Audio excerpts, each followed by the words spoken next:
Welcome. This is how to edit your Memoji on iPhone.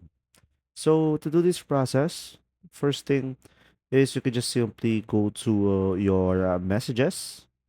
Now, here on your messages, in order for you to get into Memoji, you just have to simply select the plus icon on the left side of the screen.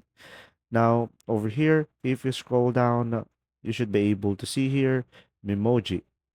Now, here on the Memoji tab, you should be able to redirect it over here and select continue.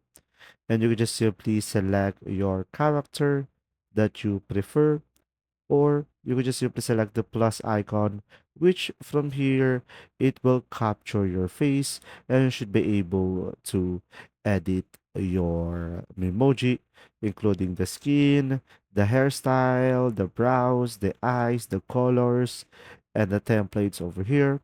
So pretty much you will have everything over here to the details, and you should be able to replicate it. And now guys, once you are done, you will just simply select down on the top right, and this is how to edit your Memoji.